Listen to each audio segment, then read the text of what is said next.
$61 billion দিয়ে ট্রাম্পের golden ডোম ক্ষেপণাস্ত্র প্রতিরক্ষা প্রকল্পে যোগ না দিলে কানাডাকে যুক্তরাষ্ট্রের ৫১তম রাজ্য হতে হবে এমন হুমকি দিয়েছেন মার্কিন প্রেসিডেন্ট ডোনাল্ড ট্রাম্প। নিজস্ব মালিকানাধীন সামাজিক মাধ্যম ট্রুথ সোশ্যালে দেয়া এক পোস্টে ট্রাম্প সাফ জানিয়ে দেন, কানাডা চাইলে এই প্রকল্পে ফ্রিতেই অংশ নিতে পারে, তবে শর্ত হল দেশটিকে হতে হবে আমেরিকার নতুন স্টেট। স্বাধীন একটি রাষ্ট্রের বিষয়ে মার্কিন প্রেসিডেন্টের এমন মন্তব্যে কানাডায় সৃষ্টি হয়েছে তীব্র প্রতিক্রিয়া। সম্প্রতি কানাডাকে ব্রিটেনের সমর্থন ও কানাডার পক্ষ থেকে মার্কিন অস্ত্র নির্ভরতা কমানোর পদক্ষেপ নেয়ার পরপরই আসলো ট্রাম্পের এমন হুমকিধর্মী প্রস্তাব। এর জেরে বিশ্লেষকদের প্রশ্ন, কানাডার উপর কি কূটনৈতিক চাপও বাড়াচ্ছে যুক্তরাষ্ট্র?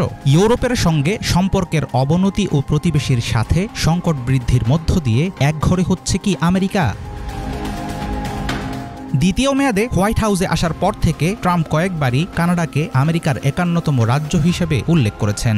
একই সাথে বিশ্বজুড়ে যে বাণিজ্য যুদ্ধের সূচনা করেছেন যুক্তরাষ্ট্রের প্রেসিডেন্ট, সেখানে প্রথম যেসব দেশের উপর শুল্ক চাপানো হয়েছে কানাডা তার একটি।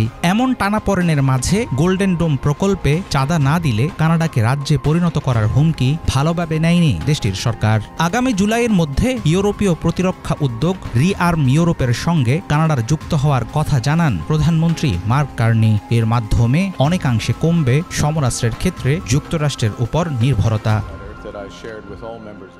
সম্প্রতি কানাডার পার্লামেন্টে এক রাজকীয় ভাষণে দেশটির সার্বভৌমত্বের সুরক্ষা জোরদারের ব্যাপারে আহ্বান জানান যুক্তরাজ্যের রাজা তৃতীয় চার্লস। ট্রাম্পের হুমকি ও বিদ্রূপের মুখে রাজা চার্লস ও রানী ক্যামিলার কানাডা সফর দেশটির প্রতি যুক্তরাজ্যের সমর্থন হিসেবেই দেখা হচ্ছে। ট্রুথ সোশ্যালে করা ট্রাম্পের সর্বশেষ মন্তব্য নিয়ে কানাডা সরকার কোনো পদক্ষেপ নেবে কিনা সেটা এখনও নিশ্চিত না। তবে এর আগে গত ২১শে মে গোল্ডেন ডোমের ব্যাপারে যুক্তরাষ্ট্রের সঙ্গে উচ্চ পর্যায়ের আলোচনার কথা নিশ্চিত করেছিলেন কানাডার প্রধানমন্ত্রী মার্ক কার্নি, কিন্তু সেখানে ট্রাম্পের প্রস্তাবে রাজি হওয়ার মতো কিছু জানাননি তিনি।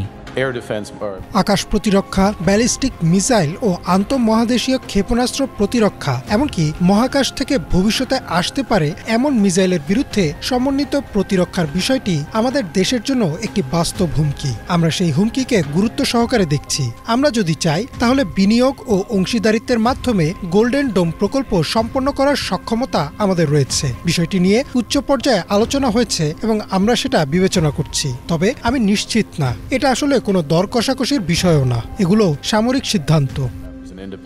ট্রাম্পের নেয়া গোল্ডেন ডোম প্রকল্পটি মার্কিন মহাকাশ ভিত্তিক ক্ষেপণাস্ত্র প্রতিরক্ষা ব্যবস্থা। ইসরায়েলের আয়রন ডোমের মডেল অনুসরণে তৈরি হতে যাওয়া প্রকল্পে মোট ব্যয় হবে $১৭৫ বিলিয়ন। ট্রাম্পের দাবি ২০২৯ সালের মধ্যে শেষ হবে নির্মাণের কাজ। মার্কিন প্রেসিডেন্টের উচ্চাশা থাকলেও প্রকল্পটির বাস্তবতা নিয়ে রয়েছে বড়সড় প্রশ্ন। যুক্তরাষ্ট্রের মতো বিশাল দেশের প্রতিরক্ষার জন্য যে প্রযুক্তি ও অর্থের প্রয়োজন সেটা এখনই সম্ভব নয়, এমনটাই মনে করছেন প্রতিরক্ষা বিশেষজ্ঞরা। এর মধ্যে কানাডাকে নিয়ে ট্রাম্পের হুমকি আরও বাড়াবে দুই প্রতিবেশী দেশের মধ্যকার বৈরিতা।